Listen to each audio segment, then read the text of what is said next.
Now, I talk a lot on the channel about DC, the Marvel Universe, comic book movies, Batman films, up and coming things that I'm looking forward to. I just did an entry not too long ago about the Spider-Man trailer that just released. I've done entries for the Loki show, for WandaVision, for Black Widow, the Black Widow film. I've done a lot in that realm because it is something that feel very much connected to. I love those films. I'm a nerd at heart.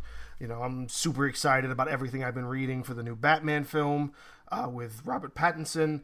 And for the first time ever, I don't find an interest in this new series that they kind of have been putting out to hold people off until Shang-Chi comes out in about a week or so. And I'm looking forward to that. I already have tickets for a 3D showing in the afternoon. Super excited for that film. I've been waiting for that film ever since they announced it. I think the MCU, if they do one thing great, it's taking characters that are kind of obscure and not really part of like the mainstream level of Marvel superheroes and characters, bringing them to light and kind of being like, here, we're going to make these guys a big deal. They did it with Doctor Strange. I never cared for Doctor Strange.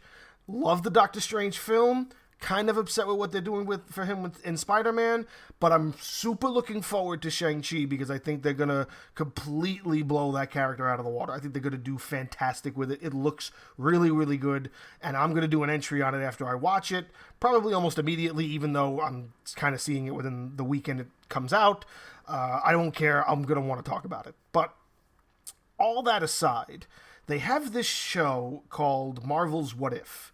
And what it is, it's a animated series that kind of talks about the What If universe in like an anthology based format, meaning every episode is kind of different, nothing really connects, nothing really has anything to do with what's canon, and it's told from the perspective of the watcher who is kind of telling these stories from different parts of the multiverse and how these different scenarios can play out.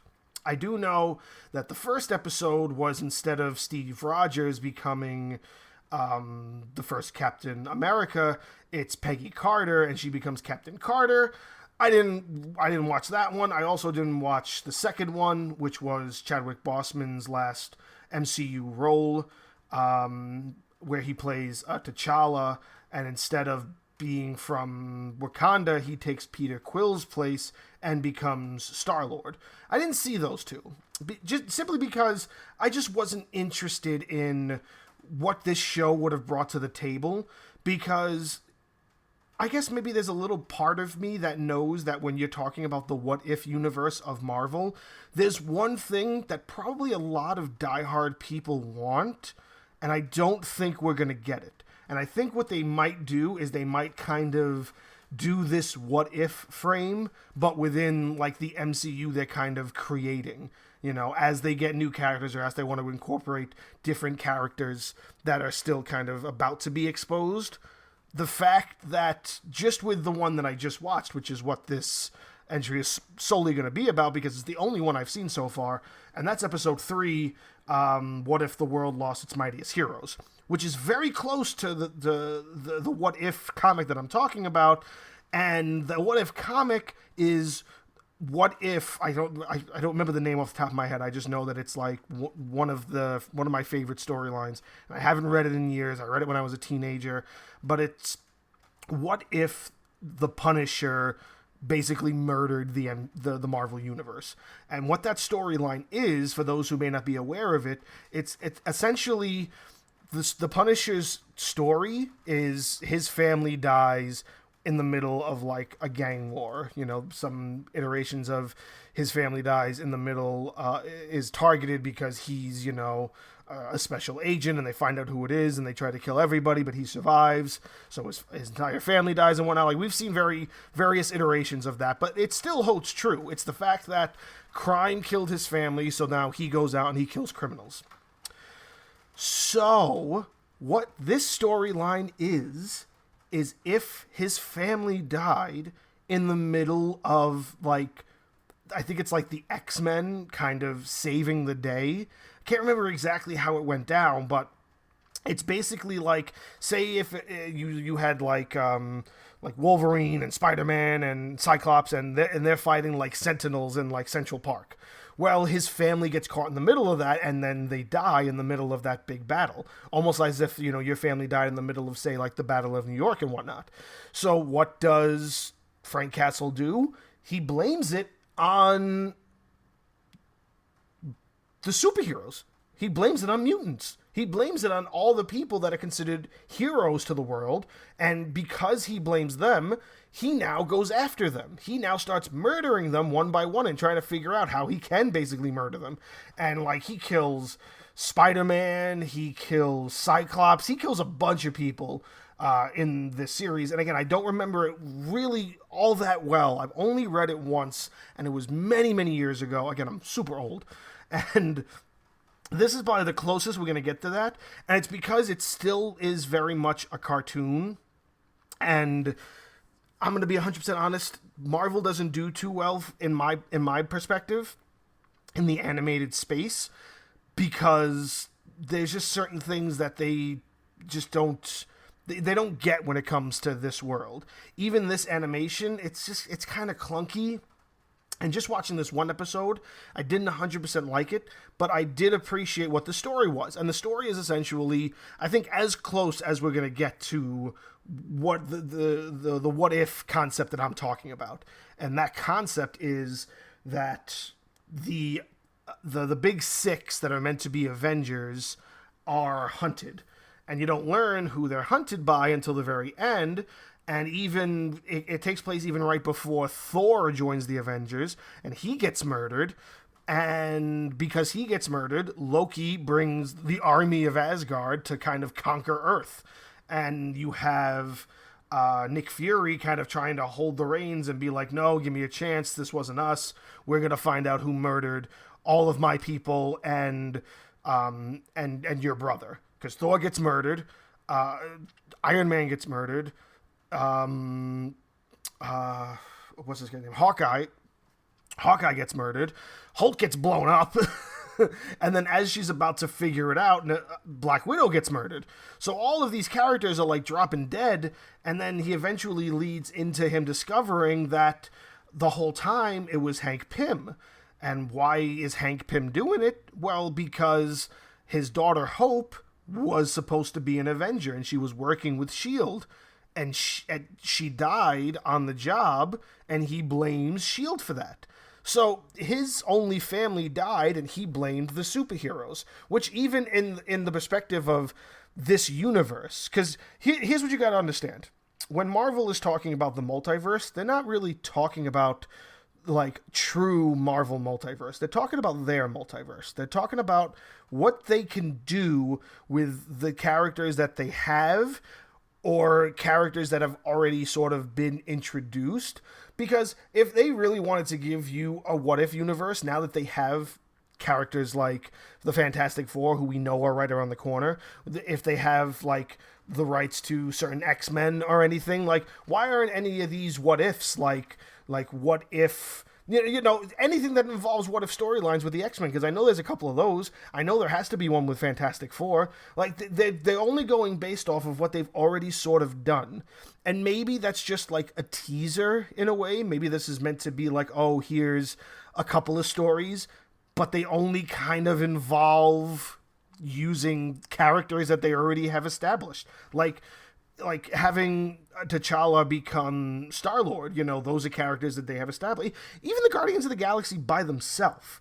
Nobody really, unless you were a big Marvel comic fan and still reading it, Guardians of the Galaxy is only a couple, maybe a decade or two old in comparison to some of these characters who have been in comics for 40, 50 years.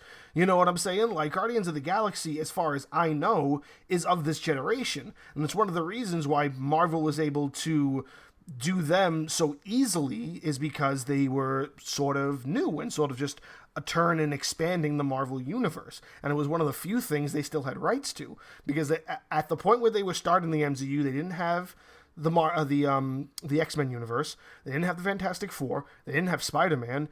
They sort of had Hulk. They got Hulk before they got anybody else, and it was strictly because the Hulk movie that they tried to I think it's Universal Studios that owns Hulk. The Hulk movie they tried to come out with Eric Bana was a complete flop, and so they were like, well, listen, we're trying to do this connected universe, let us have it. And they were like, okay.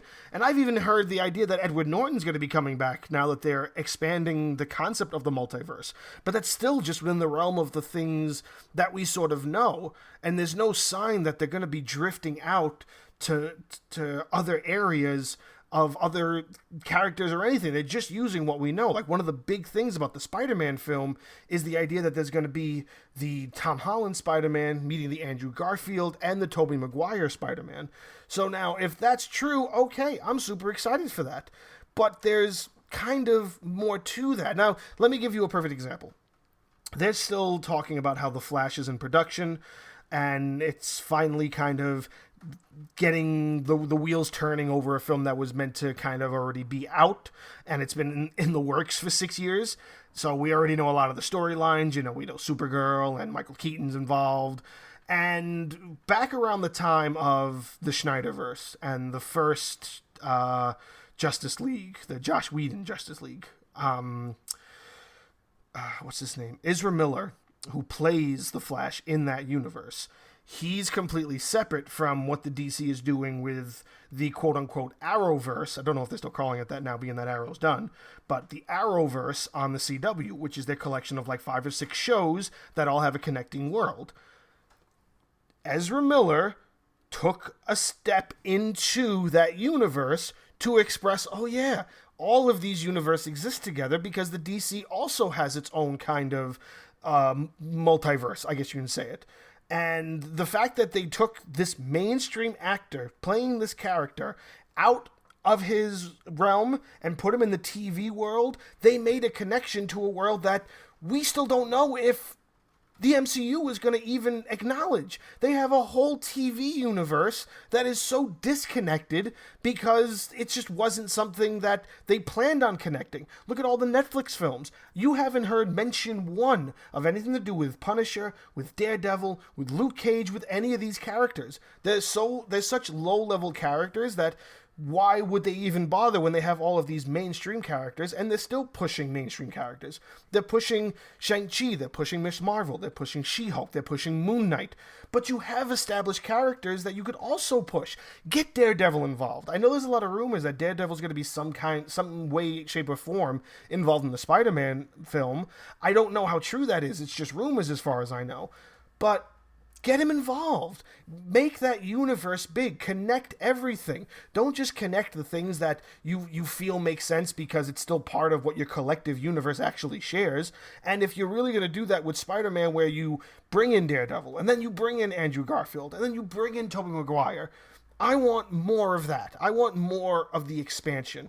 I want you to have, I know this sounds dumb, but I want you to bring Chris Evans back as the Human Torch. Let those characters kind of make a cameo and pop up in some sort of multiverse fashion. Why not establish that they are all connected because they are all part of this universe that you now own. You own Fantastic Four again. Make light of that. Make light of other characters and make light of their other versions as well. Don't just give me the same reiteration of the same 10 characters because, we know that you can do more. And maybe it is that you're waiting, and if you are waiting, okay, fine, wait if you want to. But you have so much potential when you're talking about the multiverse, and you have so much potential when you're talking about the what-if universe in and of itself. Because the what-if universe isn't just, what if these things happen? They are essentially different timelines within the multiverse. And when you have it in this fashion, that's almost like very Tales from the Crypt, where it's like the Watcher is telling the story and he's narrating what's happening. It leaves open so many possibilities. And, I should watch the second one simply to, show my respect to Chadwick Boseman. It was just this show as a whole. I just wasn't into the idea of this show because I knew that it wasn't going to be what it could potentially become. And maybe as it moves along, as maybe they do a second season or a third season, maybe as they do more and they start broadening their perspective, maybe we'll get better things. I don't know. I'm not expecting much out of this version of what they're trying to do with the What If universe. Unless, again, truly, they start picking from direct comics. Now, the only reason I say that is because I don't know most Marvel comics. The few I know have been kind of brought to light, and I understand them. But I don't know if there's any actual What If universe comics that go into the idea of what episode 1, 2, or 3 talk about, And the episode 4 that's coming up I think it's meant to release tomorrow, I think. So when episode 4 comes out, it's supposed to be a Doctor Strange story. And I think the concept of that is, what if instead of he lost his heart... No, instead of he lost his hands, he lost his heart. So I don't know what that means. I don't know what new direction they're going to take it on. And again, I don't know where this actually derives from. And if they're just kind of making up stories out of thin air, then that also kind of upsets me. Because you have source material. You have source material that you have the right for. But I do know that more than likely a lot of the what if storylines are probably a lot darker than what Marvel really wants to do. So they have to make these kind of kid-friendly versions of stories and maybe kind of tweak stories a little bit. And I know I could be wrong. From what I know of some of the what if stories, most of the ones that I know, and maybe that just tells a lot about me, is that they're mostly dark. They mostly have some sort of dark undertone. And I could be wrong. I could be 100% wrong. And I'm fully aware of that. So please take everything I'm saying with a grain of salt if you're a person who's more into really deep Marvel knowledge. I only have very minimal knowledge because Marvel wasn't my forte. DC was my forte. And DC has never really done anything like that except for the Flashpoint, which basically what the Flashpoint is what if Flash changed the past, in a sense changing the future. And he's done that a couple of times, in not just films, but also in comics. And that's the essential crux of a lot of their dimensional traveling and time traveling and their what if almost. As in, one of the biggest storylines in that is the Flashpoint paradox, whereas Barry Allen goes back and saves his mother from being murdered. And in light of that, changes the whole string of everything else that happens. So when he wakes up, he's no longer the Flash. And instead of what's a major thing for that? Instead of Bruce Wayne's parents dying, Bruce dies. And in essence of his death, his mother goes crazy and becomes the Joker, and his father becomes Batman, but a very much darker Batman, where it's essentially Punisher, just dressed up as Batman. And that's been teased a lot for the live-action Flash film, and it's probably one of the biggest Flashpoint stories there is. And they've used it a couple of times, and it's the closest DC has to what the what if universe is.